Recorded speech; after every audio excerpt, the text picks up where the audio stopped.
सखियों सहित देवयानी और शर्मिष्ठा का वन विहार, राजा ययाति का आगमन, देवयानी की उनके साथ बातचीत तथा विवाह। वैशंपायन जी कहते हैं, नृपश्रेष्ठ, तदनंतर दीर्घ काल के पश्चात उत्तम वर्ण वाली देवयानी फिर उसी वन में विहार के लिए गई। उस समय उसके साथ 1000 दासियों सहित शर्मिष्ठा भी सेवा में उपस्थित थी। वन के उसी प्रदेश में जाकर वह उन समस्त सखियों के साथ अत्यंत प्रसन्नतापूर्वक इच्छा अनुसार विचरने लगी। वे सभी किशोरियाँ वहाँ भांति भांति के खेल खेलती हुई आनंद में मग्न हो गई। वे कभी वासंतिक पुष्पों के मकरंद का पान करती, कभी नाना प्रकार के भोज्य पदार्थों का स्वाद लेती और कभी फल का खाती थीं। इसी समय नहुस पुत्र राजा ययाति पुनः शिकार खेलने के लिए दैवेच्छा से उसी स्थान पर आ गए। वे परिश्रम करने के कारण अधिक थक गए थे और जल पीना चाहते थे। उन्होंने देवयानी शर्मिष्ठा तथा अन्य युवतियों को भी देखा। वे सभी दिव्य आभूषणों से विभूषित हो पीने योग्य रस का पान और भांति भांति की क्रीड़ाएँ कर रही थी। राजा ने पवित्र मुस्कान वाली देवयानी को वहाँ समस्त आभूषणों से विभूषित परम सुंदर दिव्य आसन पर बैठी हुई देखा। उसके रूप की कहीं तुलना नहीं थी। वह सुंदरी उन स्त्रियों के मध्य में बैठी हुई थी और शर्मिष्ठा द्वारा उसकी चरण सेवा की जा रही थी। ययाति ने पूछा, 2000 कुमारी सखियों से घिरी हुई कन्याओं, मैं आप दोनों के गोत्र और नाम पूछ रहा हूँ। सुबह आप दोनों अपना परिचय दो। देवयानी बोली, महाराज, मैं स्वयं परिचय देती हूँ। आप मेरी बात सुने। असुरों के जो सुप्रसिद्ध गुरु शुक्राचार्य हैं, मुझे उन्हीं की पुत्री जानिए।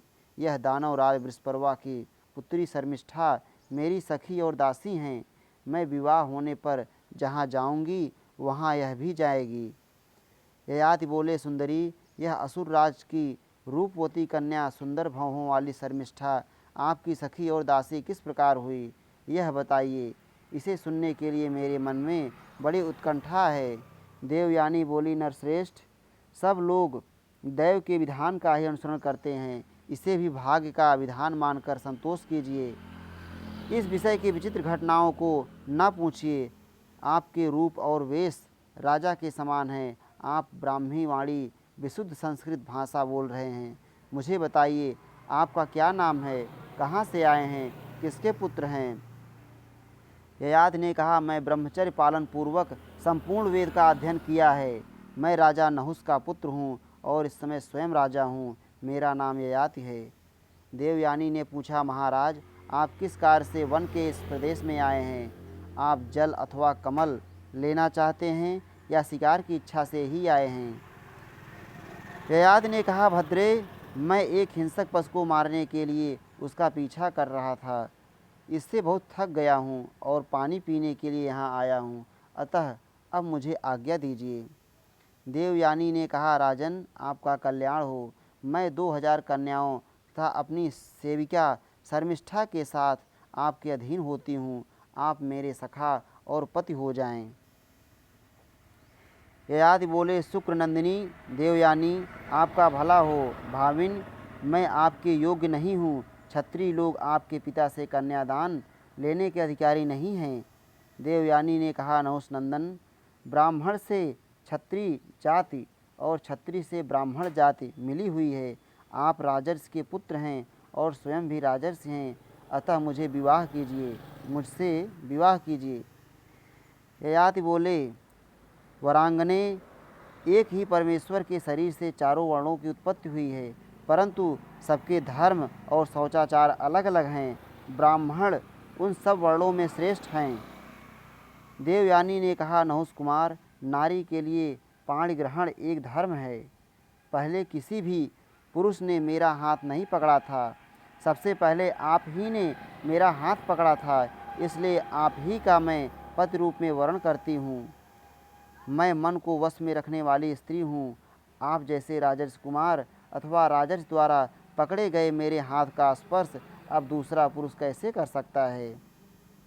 ययाति बोले, देवी, विज्ञ पुरुष को चाहिए कि वह ब्राह्मण को क्रोध में भरे हुए विषधर सर्प तथा सब ओर से प्रज्वलित अग्नि से भी अधिक दुर्धर्ष एवं भयंकर समझे। देवयानी ने कहा, पुरुष प्रवर, ब्राह्मण विषधर सर्प और सब ओर से प्रज्वलित होने वाली अग्नि से भी दुर्धर्ष एवं भयंकर है। यह बात आपने कैसे कही? ययाति बोले, भद्रे, सर्प एक को ही मारता है, शस्त्र से भी एक ही व्यक्ति का वध होता है, परंतु क्रोध में भरा हुआ ब्राह्मण समस्त राष्ट्र नगर का भी नाश कर देता है। भीरु, इसलिए मैं ब्राह्मण को अधिक दुर्धर्ष मानता हूँ। अतः जब तक आपके पिता आपको मेरे हवाले ना कर दें, तब तक मैं आपसे विवाह नहीं करूँगा। देवयानी ने कहा, राजन, मैंने आपका वर्ण कर लिया है, अब आप मेरे पिता के देने पर ही मुझसे विवाह करें। आप स्वयं तो उनसे याचना करते नहीं हैं, उनके देने पर ही मुझे स्वीकार करेंगे, अतः आपको उनके कोप का भय नहीं है। राजन, 2 घड़ी ठहर जाइए, मैं अभी पिता के पास संदेश भेजती हूँ। धाय, शीघ्र जाओ और मेरे ब्रह्मतुल्य पिता को यहाँ बुला ले आओ। उनसे यह भी कह देना कि देवयानी ने स्वयंवर की विधि से नहुषनंदन राजा ययाति का पति रूप में वर्ण किया है। वैशंपायन जी कहते हैं, राजन, इस प्रकार देवयानी ने तुरंत धाय को भेजकर अपने पिता को संदेश दिया। धाय ने जाकर शुक्राचार्य जी से सब बातें ठीक ठीक बता दी। सब समाचार सुनते ही शुक्राचार्य ने वहां आकर राजा को दर्शन दिया। विप्रवर शुक्राचार्य को आया देख राजा ययाति ने उन्हें प्रणाम किया और हाथ जोड़कर विनम्र भाव से खड़े हो गए। देवयानी बोली, तात, ये नहुषपुत्र राजा ययाति हैं। इन्होंने संकट के समय मेरा हाथ पकड़ा था। आपको नमस्कार है। आप मुझे इन्हीं की सेवा में समर्पित कर दें। मैं इस जगत में इनके सिवा दूसरे किसी पति का वर्ण नहीं करूँगी। शुक्राचार्य ने कहा, वीर नहुषनंदन, मेरी इस लाडली पुत्री ने तुम्हें पति रूप में वर्ण किया है, अतः मेरी दी हुई इस कन्या को तुम अपनी पटरानी के रूप में ग्रहण करो। ययाति बोले, भार्गव ब्राह्मण, मैं आपसे यह वर मांगता हूँ कि इस विवाह में यह प्रत्यक्ष दिखने वाला वर्ण संकर जनित महान अधर्म मेरा स्पर्श न करे। शुक्राचार्य ने कहा, राजन, मैं तुम्हें अधर्म से मुक्त करता हूँ। तुम्हारी जो इच्छा हो वर मांग लो। इस विवाह को लेकर तुम्हारे मन में ग्लानि नहीं होनी चाहिए। मैं तुम्हारे सारे पाप को दूर करता हूँ। तुम सुंदरी देवयानी को धर्मपूर्वक अपनी पत्नी बनाओ और इसके साथ रहकर अतुल सुख एवं प्रसन्नता प्राप्त करो। महाराज वृषपर्वा की पुत्री यह कुमारी शर्मिष्ठा भी तुम्हें समर्पित है। इसका सदा आदर करना, किंतु इसे अपनी सेज पर कभी ना बुलाना। तुम्हारा कल्याण हो। इस शर्मिष्ठा को एकांत में बुलाकर ना तो इससे बात करना, ना इसके शरीर का स्पर्श ही करना। अब तुम विवाह करके इसे अपनी पत्नी बनाओ, इससे तुम्हें इच्छा अनुसार फल की प्राप्ति होगी।